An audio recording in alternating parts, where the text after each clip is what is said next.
সংসদ সদস্য হিসেবে শপথ নেয়ায় সুলতান মোহাম্মদ মনসুরকে বহিষ্কার করেছে গণফোরাম। জাতীয় ঐক্যফ্রন্টের স্টিয়ারিং কমিটির সদস্য পদ থেকে অব্যাহতি দেওয়া হয়েছে তাকে। তবে সুলতান মনসুরের দাবি, গণফোরামের শীর্ষ নেতাকে জানিয়ে তিনি শপথ নিয়েছেন।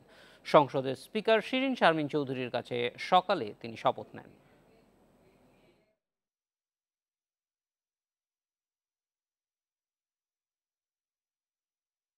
জাতীয় সংসদ ভবনে বৃহস্পতিবার বেলা 11:30টার দিকে স্পিকার শিরিন শারমিন চৌধুরীর কাছে শপথ নেন মৌলভীবাজার ২ আসন থেকে নির্বাচিত সুলতান মোহাম্মদ মনসুর।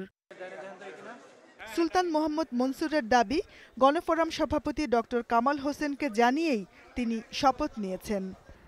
জাতীয় ঐক্যফ্রন্টের শীর্ষ নেতার নলেজেই আমি এটা করেছি।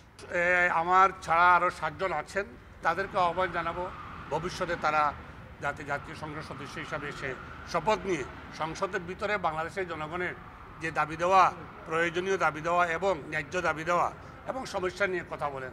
তবে এ দাবি প্রত্যাখ্যান করেছেন গণফোরামের সাধারণ সম্পাদক মোস্তফা মহসিন মন্টু। সুলতান মনসুর শপথ নিয়ে জনগণের সঙ্গে বিশ্বাসঘাতকতা করেছেন বলেও মনে করছেন তিনি। শুধু গণফোরাম হিসাবে আমরা না, ঐক্যফ্রন্ট হিসেবে বিএনপিও এটার সাথে জড়িত। তো তাদেরও একটা অনুমতির প্রয়োজন ছিল, গণফোরামের সদস্য হিসেবে আমাদের একটা প্রয়োজন ছিল। সবচেয়ে বড় প্রয়োজন হচ্ছে এলাকার জনগণের। তবে জনগণের সাথে এটা প্রতারণা হয়েছে। দলের সিদ্ধান্তের বাইরে যে উনি যে সিদ্ধান্ত নিলেন এটা অনৈতিক। অন্যদিকে শেষ মুহূর্তে শপথের সিদ্ধান্ত থেকে পিছিয়ে যাওয়া সিলেট ২ আসন থেকে নির্বাচিত মোকাব্বির খান বলেছেন, তিনি গণফোরামের সিদ্ধান্তের বাইরে যাবেন না। দল থেকে আমি পৃথক না, আর আমার থেকে দল পৃথক না।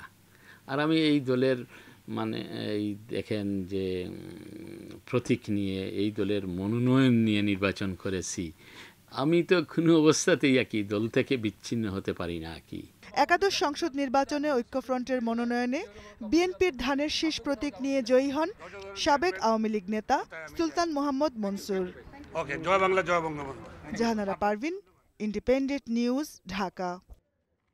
সুলতান মোহাম্মদ মনসুরের শপথ নিয়ে কথা বলতে আমাদের সঙ্গে আছেন সাবেক আইনমন্ত্রী ব্যারিস্টার শফিক আহমেদ। স্বাগত ব্যারিস্টার শফিক আহমেদ। একটু জানতে চাই যে সুলতান মোহাম্মদ মনসুর আজকে শপথ নিয়েছেন, তার দল থেকে তিনি শপথ নিলেন প্রথম।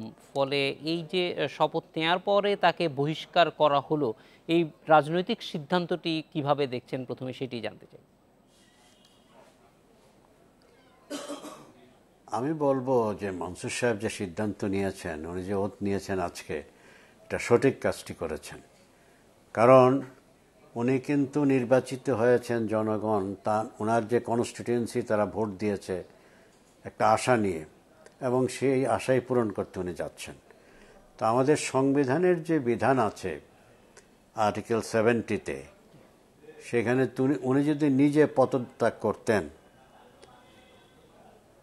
অথবা দলের বিপক্ষে কি কোনো ভোট দান করতেন, তাহলে সংসদ পদ বাতিল হওয়ার একটা বিধান আমাদের সংবিধানে আছে। কিন্তু উনি তো তার দল থেকে পদত্যাগ করেননি।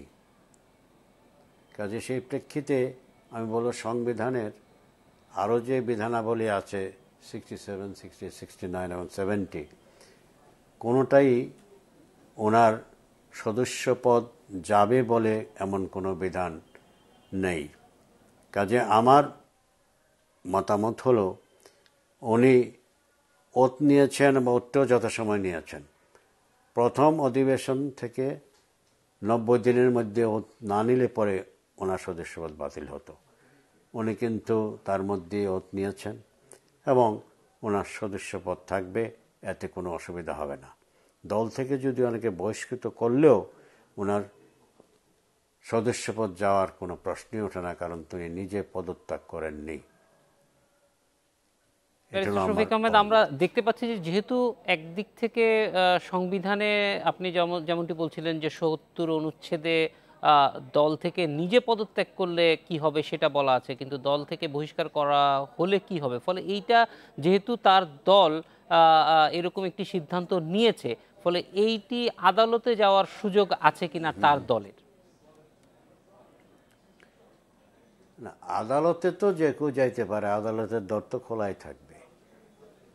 ট্রাইব্যুনালে যাবেন বা আদালতে যাবেন, কিন্তু প্রশ্ন হলো এটা বিবেচনা করার জন্য আদালতে যাওয়ার কোনো প্রয়োজন আছে বলে আমি মনে করি না। এই কারণে উনি নির্বাচিত হয়েছেন, একটা কনস্টিটিউয়েন্সির জনগণ থেকে ভোট দিয়েছে, তো ওনার দায়িত্বটা হবে সংবিধান অনুযায়ী, আইন অনুযায়ী, যে জনগণের যে সুযোগ সুবিধার কথা বলা, এবং পার্লামেন্টেও উনি ওনার বক্তব্য রাখবেন, এবং সরকারি দলে কোনো রকম যদি বক্তব্য না রাখতে হয় উনি নিশ্চয়ই গঠনমূলক বক্তব্য দেবেন, এবং সরকারি দলকে যদি কোনো কারণে ওনার বিপক্ষে অবস্থান নিতে হয় সেটাও নিতে পারবেন। তো কাজেই একজন পার্লামেন্টের সদস্য হিসাবে নির্বাচিত হয়ে উনি সংবিধান অনুযায়ী ওনার দায়িত্ব পালন করবেন, সেইটাই কিন্তু সবারই একটা প্রত্যাশা, এবং এই প্রত্যাশা পূরণের জন্যই কিন্তু আজকে উনি ওত নিয়েছেন। এবং আমি ওনাকে সাধুবাদ জানাচ্ছি যে উনি সঠিক কাজ করেছেন, সংবিধান আইন অনুযায়ী উনি কাজটি করেছেন, কোনো আইনের ব্যর্থ হয় নাই। জনাব শফিক আহমেদ, আমরা দেখছি যে সুলতান মোহাম্মদ মনসুর তিনিও আহ্বান জানিয়েছেন অন্য যারা নির্বাচিত আছেন তাদেরকে শপথ গ্রহণের জন্য। যারা নির্বাচিত হয়েছেন তারা যেহেতু এখনো পর্যন্ত মানে বিএনপি বা ঐক্যফ্রন্টের যারা নির্বাচিত হয়েছেন তারা, তিনি ছাড়া অন্যরা এখনো শপথ নেননি, ফলে এইটার রাজনৈতিক বিষয় যেটি মানে সংসদ সদস্যের শপথ গ্রহণের সঙ্গে যে সম্পর্কটি তৈরি করা হয়েছে প্রতিবাদ হিসেবে, সেটি আপনি কতটুকু দেখছেন? সেখানে তো আসলে সংসদের ভিতরেও তাদের এই প্রতিবাদ করার সুযোগ ছিল, সেটা থেকে বঞ্চিত হচ্ছেন কিনা তারা? হ্যাঁ, তা তো নিশ্চয়ই। যদি কেউ শপথ বাক্য উচ্চারণ না করে, এবং শপথ বাক্য উচ্চারণ করার সময় হলো নির্বাচন হয়ে গেলে, নির্বাচনের ফলাফল যখন গেজেটে প্রকাশিত হয় প্রথমে 3 দিনের মধ্যে শপথ নিতে হবে। আর কোনো কারণে কেউ যদি না নেয় তাহলে প্রথম অধিবেশনের থেকে 90 দিনের মধ্যে নিতে হবে। না নিলে পরে সদস্যপদ বাতিল হবে। যদি না স্পিকার কোনো কারণে যদি কেউ দরখাস্ত দেয় বা আবেদন করে, এটা আরও বর্ধিত করতে পারে। কাজেই আমার মনে হয় যারা নির্বাচিত হয়েছেন তাদের সাংবিধানিক দায়িত্ব ওত নেওয়া এবং সংসদে কাজে তাদের একটা অ্যাক্টিভ ভূমিকা, যাকে বলা হয় যে কার্যকরী ভূমিকা রাখা উচিত। তা না হলে কিন্তু গণতন্ত্র প্রাতিষ্ঠানিক রূপ পাবে না। আমরা যারা গণতন্ত্রের কথা বলি তারা কোনো অবস্থায় যারা নির্বাচিত হয়েছেন তাদের নির্বাচনে ওত নিতে বাধা দিতে পারবেন না, এবং পার্লামেন্টে অংশগ্রহণ করতে বাধা দিতে পারবেন না। এটা কিন্তু গণতন্ত্রের ভাষা না। গণতন্ত্র কখনো এগিয়ে যাবে না, প্রাতিষ্ঠানিক রূপ পাবে না যদি নির্বাচিত প্রতিনিধি হয়ে তাকে নির্বাচিত করেছেন যারা, তাদের মতামতের বিরুদ্ধে গিয়ে দল থেকে বহিষ্কার করে দেয়, কেন উনি ওত নিলেন। এইটা কিন্তু সঠিক না। এটা সংবিধান এবং আইন কখনো মেনে নেবে না। জনাব শফিক আহমেদ, অন্য যারা নির্বাচিত হয়েছেন তারা যে জনগণকে প্রতিনিধিত্ব করার যেই সাংবিধানিক দায়িত্বের কথা দূরে সরে যাচ্ছেন যদি ওনারা শপথ বাক্য উচ্চারণ না করেন। আর শপথ বাক্য উচ্চারণ করার সময় তো দিয়েছে, প্রথম অধিবেশন থেকে 90 দিন ওনারা সময় পাচ্ছেন, এবং তাও যদি কোনো কারণ না নিতে পারে আরও বর্ধিত করতে পারেন, স্পিকারের কাছে উনি দরখাস্ত করেন। কাজেই এত সুযোগ সৃষ্টি করার পরও নির্বাচনে অংশগ্রহণ করেছেন, জনগণ ওনাদের উপর আস্থা রেখে ভোট দিয়ে ওনাদেরকে নির্বাচিত করেছেন। কিন্তু এখন শেষ মুহূর্তে এসে ওনারা শপথ বাক্য উচ্চারণ করবেন না, সেই জন্য সংবিধানের বিধান অনুযায়ী ওনাদের সদস্যপদ বাতিল হয়ে যাবে। এটা কিন্তু একেবারেই গ্রহণযোগ্য না, এবং এটা সঠিক পন্থা বা পথ বলে আমি মনে করি না। রাজনৈতিক দল নিশ্চয়ই এটার গুরুত্ব অনুধাবন করবেন, এবং যারা সংসদে প্রতিনিধিত্ব করেছেন এবং স্বতন্ত্র সংসদ সদস্য হিসেবে তিনি দায়িত্ব পালন করেছেন, ফলে মানুষের প্রতিনিধিত্ব সেখানে ব্যাহত হয়নি। এটা একটা উদাহরণ আমাদের সামনে আছে।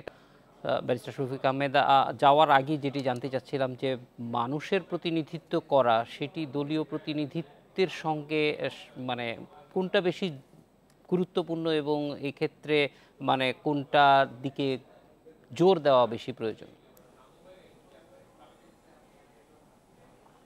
আমার মনে হয় আপনি যা বলছেন যে জনগণের প্রতিনিধিত্ব করার জন্যই কিন্তু নির্বাচন হয় এবং সেই জন্যই দলের প্রতিনিধি চাইতে জনগণের প্রতিনিধি হিসেবে ওনার দায়িত্ব বেশি অনেক। সেই কারণেই কিন্তু সংবিধানে বলা আছে যে নিজে ইচ্ছা করে যদি কেউ পদত্যাগ করে তাইলে তার সদস্যপদ বাতিল হতে পারবে, কিন্তু তাকে পার্টির থেকে বহিষ্কার করলে পরে তার সদস্যপদ বাতিল হবে এমন কোনো বিধান সংবিধানে বা আইনে নেই। কারণ আপনি যেটা বলছিলেন যে জনগণের প্রতিনিধিত্ব করার জন্যই জনগণ তাকে ভোট দিয়ে পার্লামেন্টে পাঠিয়েছে। পার্টির কথায় বা পার্টির ভোটে কিন্তু সে নির্বাচিত হয়নি। কাজেই জনগণের কথা পার্লামেন্টে বলা তার একটা কনস্টিটিউশনাল রেসপন্সিবিলিটি বা সাংবিধানিক দায়িত্ব, এবং সেই দায়িত্ব পালন থেকে তাকে বিরত করা পার্টি এই ক্ষমতা সংবিধান আইন কোথাও পার্টিকে দেওয়া হয়নি। কাজে জনগণের আশাকাঙ্ক্ষা পূরণের জন্য, জনগণের কথা বলার জন্য সংসদে এসে সেইটার জন্যই তাকে ভোট দিয়েছে। সে জনগণের প্রতিনিধি হিসাবে সংসদে আছে এবং ওত নিয়েছে এবং তার কাজ সংসদে যা করার সেটা করবে। মানে পার্টির কথা বলার তো কোনো কথা নেই। কাজেই আমি বলবো যে কোনো অবস্থায় যারা আজকে ওত নিল বা ভবিষ্যতে যারা নেয়নি তারা অবশ্যই ওত নেবেন। এই কারণে তাহলে তাদের যে সাংবিধানিক দায়িত্ব তারা সুচারুরূপে পালন করছেন বলে ধরে নেওয়া হবে। তা না হলে ভবিষ্যতের জন্য জনগণও কিন্তু বিমুখ হয়ে যাবে যে আমরা ভোট দিলাম, উনি ওত নিলেন না, উনি পার্লামেন্টে আমাদের জন্য কোনো কথা বলছেন না, কাজ করছেন না। কাজে সব দিক দিয়ে বিবেচনা করলে অবশ্যভাবেই যারা ওত নিয়েছে তাদেরকে আমি সাধুবাদ জানাবো এবং ধন্যবাদ জানাবো এই কারণে যে তারা সংবিধান এবং আইন অনুযায়ী কাজ করেছে। ব্যারিস্টার শফিক আহমেদ, এই ক্ষেত্রে আর কি আপনিও যেটা বলছিলেন যে যখন কেউ নির্বাচিত হয়ে যায় তারপরে তিনি শপথ গ্রহণ করবেন কি করবেন না, এইটি আসলে আর দলীয় সিদ্ধান্তের কোনো কিছু থাকে কিনা। কারণ দল একটা সিদ্ধান্ত নিতে পারেন যে তারা সংসদ সদস্য হিসেবে আর কন্টিনিউ করবেন কি করবেন না, প্রতিবাদ হিসেবে পদত্যাগ করার রেওয়াজ আছে, আমরা সেটা দেখেছিও। কিন্তু জনগণ যাকে সংসদে পাঠাচ্ছেন তাকে শপথ নিয়ে প্রতিনিধিত্ব করার থেকে বিরতি রাখা, এইটি রাজনৈতিক দলের একটি কর্মসূচি হতে পারে কিনা? না, আমি একবারে বলবো স্ট্রেইট ওয়েতে না। এটা রাজনৈতিক একটা দলের অবজেক্টিভ হতে পারে না, আদর্শ হতে পারে না, উদ্দেশ্য হতে পারে না। যে নির্বাচিত হয়েছে দল থেকে তাকে শপথ বাক্য উচ্চারণ করতে পারবে না, সে সংসদে কাজ করতে পারবে না, এইটি কিন্তু সংবিধানের বা আইনে কোথাও রাজনৈতিক দলকে এই ক্ষমতা দেওয়া হয় নাই। যদি এই ক্ষমতা দেওয়া হয় তাহলে প্রতি মুহূর্তেই কিন্তু চেঞ্জ হয়ে যাবে এবং স্টেবিলিটি বলে কোনো কিছুই থাকবে না। ব্যারিস্টার শফিক আহমেদ, অনেক ধন্যবাদ আমাদের সঙ্গে যোগ দেওয়ার জন্য।